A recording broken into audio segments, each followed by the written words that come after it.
I don't really know what I would call this video. It's not a rant, but it can be a rant because I'm pissed. I'm pissed at Ubisoft for not promoting this game. This is the Rogue Prince of Persia, and it's possible, it's highly possible you haven't even heard about the game because there was almost no advertising, nothing before, prior to the game coming out. And for me, it is not understandable because right now we have like what, 8, 9, 10 games coming out in the next 4 weeks.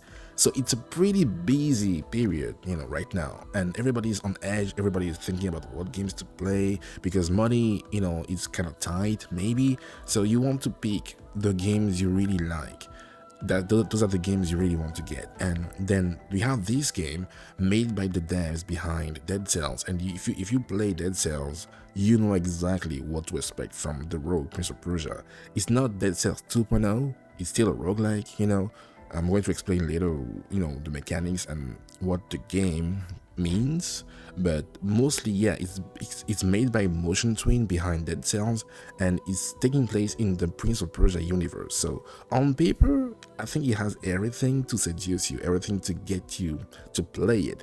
But here's the thing, you won't even know that the game is out. I was in my bed, just scrolling through Twitter when I saw a tweet about the game being free on PlayStation Extra. I was like, wait, there's a Prince of Persia game out right now and I haven't heard about it until now.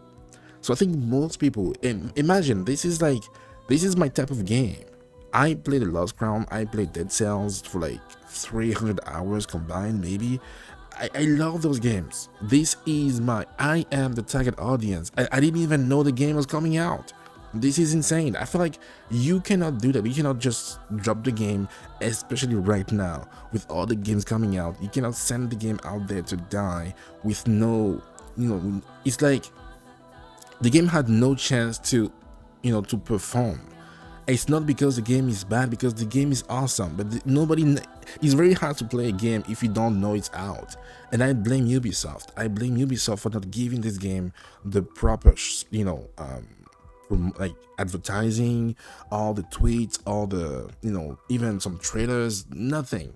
And I think most people who play the Lost Crown, the previous Prince of Persia game released by Ubisoft, would have loved to play this game too, because it's pretty similar but at the same time very different.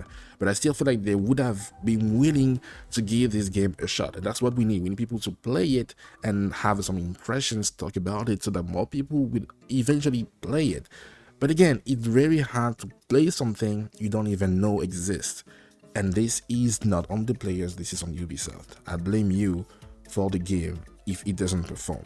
So now that the rant is out of the way, for now, let's talk about the game itself. What is it? The Rogue Prince of Persia. Well, it is a roguelike, just like Dead Cells. And if you don't know, if you're not familiar with what roguelikes mean, basically you have one objective, which is to make it to the finish line in every single run. In this game, the finish line is to beat the final boss. If you fail to do so, if you die along the way, you get brought back to the beginning. It's not game over, because you are supposed to die. You were supposed to die because you get to keep some specific resources that can be used to upgrade your character. It could be by making more weapons available, and if you have more options, you have more room for builds. And builds are going to be very important in this game because you have many talismans, many things that can work, synergize together to make something awesome, to make your life easier. So when you die, you come back to the beginning, and then you get to unlock more weapons, more medallions, and then your next run is easier. You can even level up your character, increasing how many times you can heal, and even bringing you back to life when you die. This is a roguelike, its death is not the end, it's just the beginning. That's the idea behind roguelikes, and it's actually absolutely awesome because those type of games offer you a lot of replayability. You can just keep replaying the game over and over, going from one run, 2 runs today, and then some other time you can go again and again. Usually you have like 30 to 40 hours in those games, which is awesome. So It's taking place in the Prince of Persia universe, so obviously the story is tailor-made to the prince. He's saving his family from an invasion, and some good references here and there if you are familiar with the franchise. Again, this is a great game. I can't I I can't stress this enough, and it still annoys me that most people won't know about it. I think the highlight for the game is first of all the music, the OST, because every single song is a banger. Every single one of them. You can even tell that they were trying to make the games very personal, because every single time you venture into a new area, the music changes. And sometimes it's like the same rhythm, but done differently, and you can just tell, okay, I just arrived somewhere else, so the music changed and it's just a banger. I can just see myself using the OSTs for this game as a background music for my videos. It is that good. So yeah, the music is a banger, and the gameplay is very refreshing. I feel like if you play Dead Cells, you know what to expect. There's a lot of platforming, there's a lot of walking on walls, jumping, and it's very familiar. I won't say that anything here is groundbreaking, but there is that one mechanic which is called the values breath, and basically it's achieved by performing multiple jumps in a row, but very fast jumps. I really wish there was another way besides maybe using a talisman to prompt the thing. You can vote over enemies to activate it, but sometimes it's not very good to do that, because you're going to be in a bad spot. But yeah, when you activate your values breath, you attack and perform actions faster, and you can build around it and make it work. For some, with some weapons, it's really good. So yeah, it has some unique mechanics. It's not just Dead Cells 2.0. It's its own thing, which is great. So platforming is very satisfying, and when you actually understand how this game works, it is the best thing ever. And I also think they nailed the combat design, because the weapons, every single time you're going to pick up a weapon, you're going to think, wait, this is the best weapon ever, and then you're going to find another weapon which is just as good, if not better.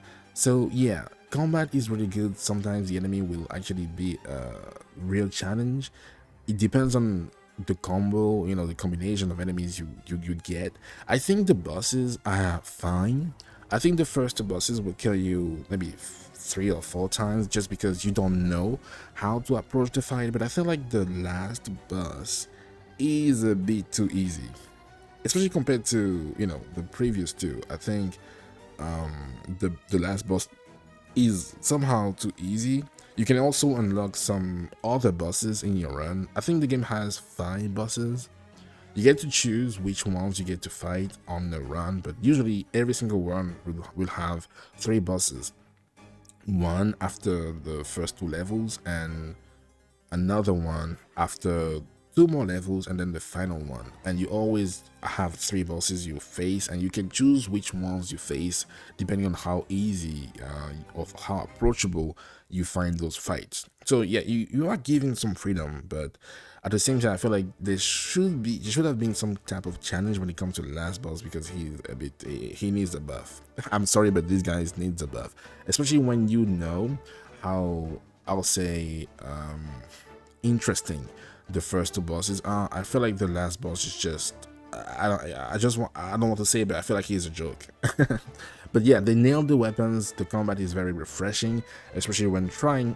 They have the thing where you can modify your runs, very similar to Dead Cells, how you can, when you beat the game, you have an option to make the game harder, which also increases the drop rate for some items, making your life easier, making the grind easier if you want to achieve the 100% completion and unlock everything. So they have that modifier which makes the game significantly harder.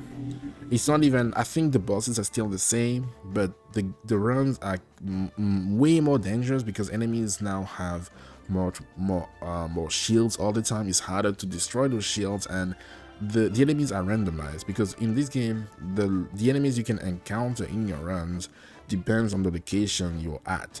You know, if you study at the village, you know what type of enemies to and you will encounter, what to expect. But when you activate those modifiers, there is nothing that you can predict. You know, it's very it becomes hell. It becomes hell. Sometimes when you die, you can lose a talisman, you can lose a medallion. Sometimes when you get hit, something can just disappear, something can happen. And when you again die, you can lose your maximum health. Something happens every single time. So there is definitely something, I said something at least like 5 times there. But whenever you play this game, especially when you try to make it harder, it will remain engaging, is what I'm trying to say. It will remain interesting, and that's a very, very good thing. Again, this game is good. I don't know why it didn't get the proper recognition or the proper push. I don't know. It just baffles me. Anyway, I've had 30 hours in this game. I've done almost everything already. Unlocked multiple outfits, because yeah, you can also customize your look, which is awesome. You can customize your look. It doesn't change anything to your gameplay, but it makes you look cool. You can see some familiar faces like the Slate Spire, which is also one of my favorite games. Slate Spire skin, another one from Blasphemous. If you're familiar with Blasphemous, you know this is from Blasphemous. The Sam Fisher skin, which was very random, but because it's made by Ubisoft, you know, it's right here. You can also see some previous Prince of Persia skins, like the one from, I think, 2008 remake, and another one from the Two Thrones. You know, here also another one from the Lost Crown, which was again the one before this one. So yeah, I think most people should play this game, and right now it's free if you have PlayStation Extra.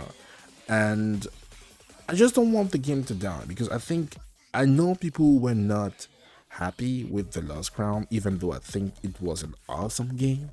I think most people weren't happy with it just because it wasn't your typical, you know, action adventure, very open 3D Prince of Persia game.